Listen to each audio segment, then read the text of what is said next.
नमस्कार दोस्तों, मेरा नाम है रितेश और मेरे चैनल पे आपका स्वागत है। दोस्तों, आज बात criminal justice behind close doors की। ये सीरीज़ आई है डिज्नी प्लस हॉटस्टार पे और इसको डायरेक्ट किया है रोहन सिप्पी और अर्जुन मुखर्जी ने। डिज्नी हॉटस्टार की सीरीज़ क्रिमिनल जस्टिस का ये दूसरा सीज़न है। दोस्तों, यहाँ स्टोरी लाइन के बारे में बहुत कुछ तो नहीं बताया जा सकता जितना आपने ट्रेलर में देखा था। यहाँ हम देखते हैं कि एक अनुराधा चंद्रा हैं जिनकी भूमिका निभाई है कीर्ति कुल्हारी ने, और इन पर ये इल्ज़ाम लगता है कि इन्होंने अपने पति को चाकू मार दिया है। इनके पति बने हुए हैं जेसु सेन गुप्ता, और जो इनके पति हैं ये एक बड़े वकील हैं, तो कोई भी वकील फिर इनका मुकदमा अपने हाथ में नहीं लेता है। फिर सामने आते हैं माधव मिश्रा जो कि वकील हैं, जिनको आपने पहले भी सीजन में देखा होगा। माधव मिश्रा बने हुए हैं पंकज त्रिपाठी। माधव मिश्रा इस केस को अपने हाथ में लेते हैं। फिर निकहत उनके साथ आ जाती हैं। निकहत भी वकील है और इनकी भूमिका अनुप्रिया गोयनका ने निभाई है। अब माधव और निकहत सच्चाई की तलाश में निकल पड़ते हैं।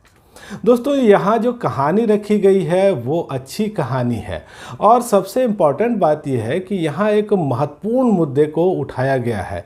एक ऐसा मुद्दा जो कि बहुत ही सेंसिटिव है, महिलाओं से जुड़ा हुआ है, लेकिन लोग उसके बारे में कम ही बात करते हैं। और इसमें भी खासियत यह है कि इस मुद्दे के जो अलग अलग कोण हो सकते हैं, जो अलग अलग एंगल हो सकता है, उसके बारे में यहाँ बात की गई है और बहुत गहराई से इस मुद्दे को रखा गया है, बहुत ही इमोशनल तरीके से भी रखा गया है। और ये जो है इस सीरीज़ का, इस कहानी का सबसे बड़ा प्लस पॉइंट है। दोस्तों, पहले ही एपिसोड में जो कहानी की भूमिका है उसको अच्छे से बिल्ड कर दिया जाता है। उसके बाद ये सीरीज़ आगे बढ़ती रहती है और एक अच्छे रफ्तार पे बढ़ती रहती है। जो आखिरी के 2-3 एपिसोड हैं वो तो फिर बहुत ही धमाकेदार है, बहुत ज़्यादा इमोशन से भी भरे हुए हैं। और दोस्तों देखिए, यहाँ जो कहानी है इसमें एक क्राइम की इन्वेस्टिगेशन चल रही होती है, या कहिए कि क्राइम के बारे में खोजबीन चल रही होती है, लेकिन यहाँ इमोशन का भी एक बहुत ही बड़ा पार्ट है। जो अलग अलग कैरेक्टर्स हैं उनके इमोशन को भी यहाँ स्थान दिया गया है। तो यहाँ राइटिंग भी आपको अच्छी दिखती है, स्क्रीन प्ले अच्छा दिखता है, डायलॉग्स अच्छे लिखे हुए हैं। और देखिए दोस्तों, इस बार जो कैरेक्टर है इसमें थोड़ा बहुत आपको चेंज भी मिलता है। जो कैरेक्टर्स यहाँ रखे हुए हैं वो बेहद मजबूत तरीके से रखे हुए हैं, लेकिन जो कैरेक्टर पिछले सीजन से आए हैं, जैसे माधव मिश्रा का कैरेक्टर है, तो इस बार वो थोड़ा बदला हुआ है। इस बार माधव मिश्रा की शादी हो जाती है, और ये जो सीरीज़ है जो एक सीरियस नोट पे चलती रहती है, इसमें कॉमेडी का एलिमेंट माधव मिश्रा और उनकी जो पत्नी है रत्ना वही लेकर के आते हैं। बहुत सारे हल्के फुल्के क्षण वो लेकर के आते हैं, और इससे ये होता है कि हमारा इंटरेस्ट इसमें बना रहता है। बहुत ज़्यादा सीरियस चीज़ों के बीच अगर थोड़ा सा लाइट मोमेंट आ जाए, कुछ लाफ्टर आ जाए, तो फिर वो सीरीज़ को देखने में हमें इंगेज करके रखता है। और दोस्तों देखिए, यहाँ आप अगर देखें तो माधव मिश्रा के रूप में जो पंकज त्रिपाठी हैं उनकी आपको बहुत ज़्यादा तारीफ़ करनी पड़ेगी। फ्लॉलेस एक्टिंग उन्होंने की है, और जितनी सादगी उनके कैरेक्टर में है उतने ही प्रभावशाली ढंग से इन्होंने इसको निभाया भी है। कुछ नए किरदार और नए कलाकार इस बार इंट्रोड्यूस हुए थे, जैसे कीर्ति कुल्हारी आई है, या फिर हमने देखा कि दीप्ति नवल आ गई हैं, शिल्पा शुक्ला आ गई हैं, आशीष विद्यार्थी इस बार पहली बार दिखे, और ये सब लोग अपनी अपनी भूमिकाओं में बहुत अच्छे आपको दिखे हैं। मीता वशिष्ठ आपको दिखती है जो कि पहले सीजन में भी थी।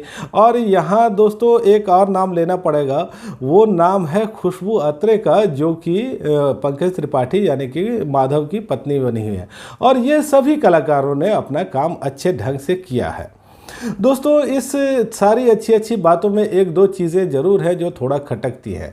एक दो घटनाओं का यहाँ उल्लेख होता है, लेकिन उसके बारे में फिर हमें बहुत बताया नहीं जाता, बहुत कुछ डिस्क्लोज नहीं होता, तो कुछ सवाल हमारे मन में रह जाते हैं। दोस्तों, यहाँ कहानी कोर्ट के प्रोसीडिंग की भी बहुत ज़्यादा चलती है, लेकिन उसमें भी कुछ कमियाँ आपको ज़रूर दिखती हैं। जैसे कि एक वकील एक बार बोलता है हत्या की धारा 300, फिर अगली बार वो बोलता है 302, या फिर हम देखते हैं कि जो जज हैं वो अभियुक्त को न्यायिक हिरासत में भेजती हैं 60 दिनों के लिए। तो ऐसा जनरली नहीं होता, या फिर कई बार 7 महीने की डेट दी जाती है एक खास वजह से, तो ये भी ठीक नहीं लगता। और आखिर के दृश्य में जब एक अभियुक्त को सज़ा सुनाई जाती है तब भी जज कहती हैं कि इनको न्यायिक हिरासत में भेजा जा रहा है। अब ये न्यायिक हिरासत नहीं होता, अब वो जो है वो दोषी ठहरा दिया गया है कैरेक्टर, अब उसको जेल की सज़ा होती है। तो ये जो चीज़ें हैं दोस्तों, ये एक तरह से चावल में कंकड़ के जैसे आपके मुंह में पड़ती हैं और आपका जायका बीच बीच में ख़राब करती रहती है। हालांकि ये ऐसी चीज़ें हैं जो हो सकता है कि बहुत सारे लोगों को सीधे समझ में भी ना आए। इसके अलावा दोस्तों अगर आप तकनीकी तौर पे देखें तो ये सीरीज़ ठीक दिखती है। बैकग्राउंड स्कोर जरूर ही इसका ऐसा है जिसकी तारीफ़ की जानी चाहिए। दोस्तों ये सीरीज़ है 8 एपिसोड की और लंबे एपिसोड है, यहाँ 40-42 मिनट से लेकर 50-52 मिनट तक। और एक और कमी इसमें ज़रूर दिखती है कि यहाँ कई जगहों पर गाली गलौज का प्रयोग किया गया है। तो दोस्तों यदि आप फैमिली के साथ इसको देखने का प्लान बना रहे हैं तो बहुत सारे जो दृश्य हैं उसमें आप असहज महसूस कर सकते हैं।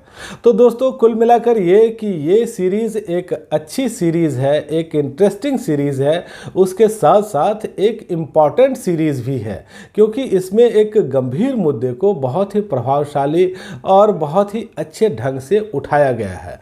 और दोस्तों इस सीरीज़ के लिए मेरी रेटिंग रहेगी 5 में से 3.5 की। तो दोस्तों criminal justice behind close doors के बारे में आज इतनी ही बात। आप मेरे वीडियोस को देखिए, लाइक कमेंट शेयर करिए, और यदि पहली बार आए हैं मेरे चैनल पे तो सब्सक्राइब जरूर ही करिएगा। धन्यवाद।